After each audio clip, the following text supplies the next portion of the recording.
Children standing here, arms outstretched into the sky, tears drying on their face.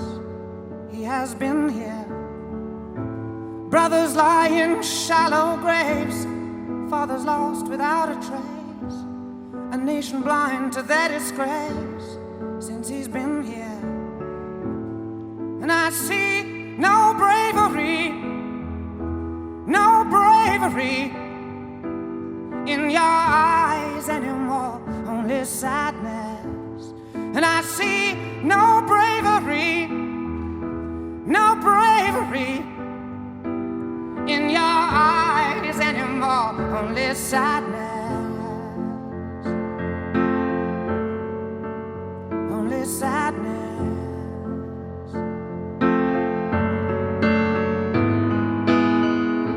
Houses burnt beyond repair, the smell of death is in the air. A woman weeping in despair says he has been here. Trace lighting up the sky, it's another family's turn to die. A child afraid to even cry out says he has been here.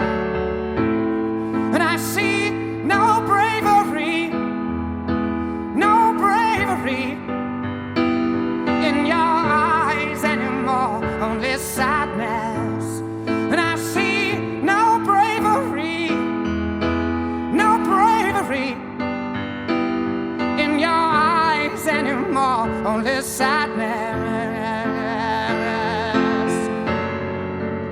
only sadness.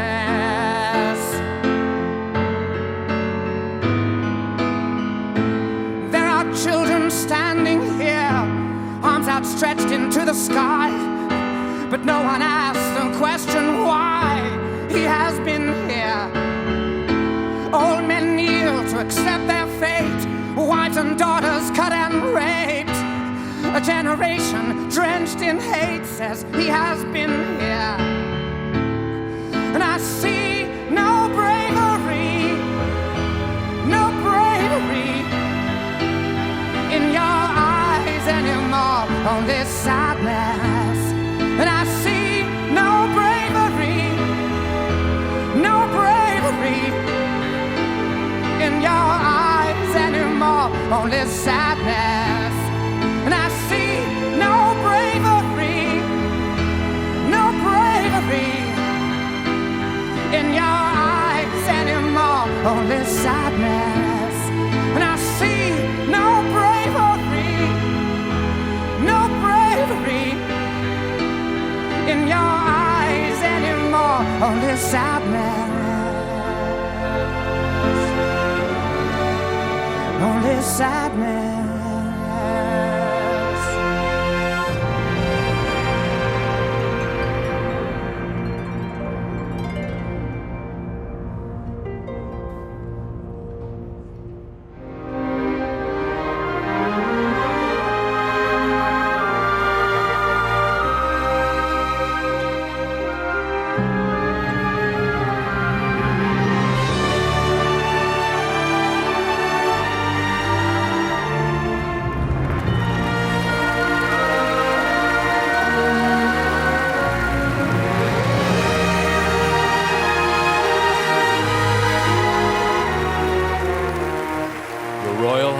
Excellencies, ladies and gentlemen, please welcome the Director General of the Organization for the Prohibition of Chemical Weapons, Ahmet Üzümcü, and Team Leader Scott Kerry.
Your Royal Highness, Excellencies, ladies and gentlemen. It's indeed a great pleasure for me to be here with you this evening for this fabulous concert. I'm sure you have enjoyed as I did. I imagine that many of you would probably confess that you had not heard of my organization, the OPCW, before we won the Nobel Peace Prize. That's okay. Neither.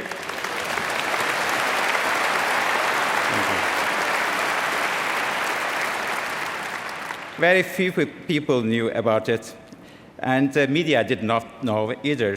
They called us obscure, tiny, and even nerdish.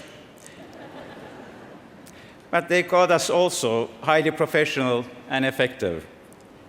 I can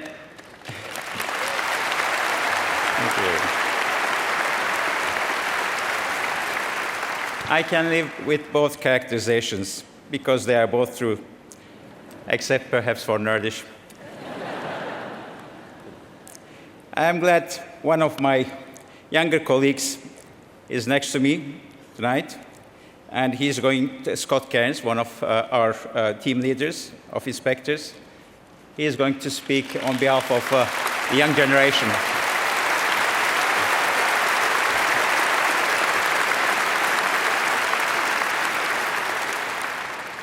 Thank you. I far underestimated the energy in this place. I want to thank you so much.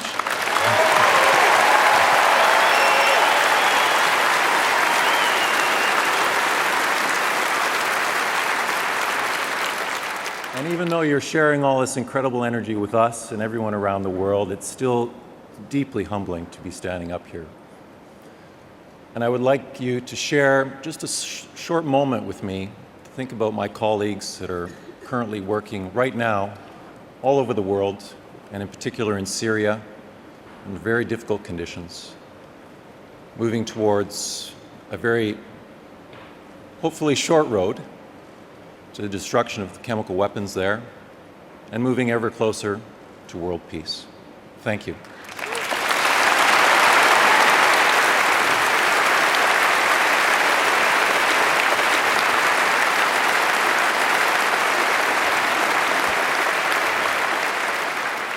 While we are not used to the sort of attention that the OPCW has been attracting lately, we welcome it for a very simple reason that we can all understand. It not only raises awareness about the vital work of the OPCW, but also gives us all an opportunity to participate in whatever way we can to make the world a safer place by promoting universal disarmament. As the generation of social networking, many of you can communicate in ways and speeds unimaginable to your parents at your age, and you engage with more ideas from more sources than we ever could. You are certainly far better informed and probably a lot smarter, with more fact-based opinions to share. And you no longer have to be dreamers. As one great musician of my generation put it, to want to live in peace, you can be doers.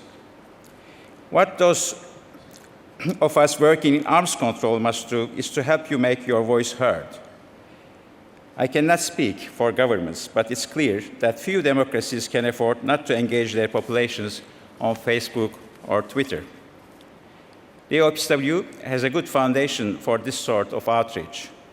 We have a long history of engagement with civil society and the public, one that is only set to increase. This has by no means been a one-way street. We have learned from this sort of engagement, and we have applied lessons from it to make our work that much more effective. As part of this, I've announced that the OPCW would be using the Nobel Peace Prize money to set up awards for outstanding contributions to advancing the goals of the Chemical Weapons Convention. Before I close, let me briefly say two more things. First, I take this opportunity to note how proud I am of the staff of the OPCW, both past and present. Together,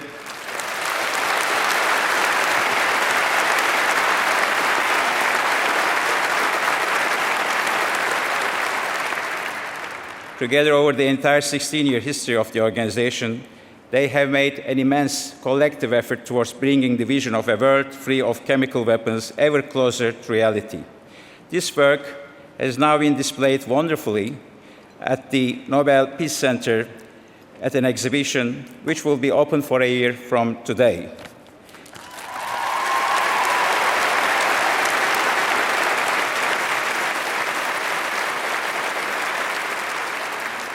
Being awarded the Nobel Peace Prize was a singular honor. Knowing the dedication of my colleagues, I am sure that it will only serve to redouble their energy and enthusiasm for their mission. And finally, I urge you to all become involved in the work we do by taking an active interest. I encourage you to visit our website and offer your suggestions. I want us to share our thoughts and ideas, and I want us to become better and stronger for it. Because working together, we can achieve the elimination of chemical weapons in our lifetime and even going beyond. Today, I was asked what peace meant to me. In order to better understand what peace means, one has to know what the absence of peace means, what war means. War means destruction, devastation, misery, losing your beloved ones. So we have to prevent this happen in the future. Thank you very much. Thank you all.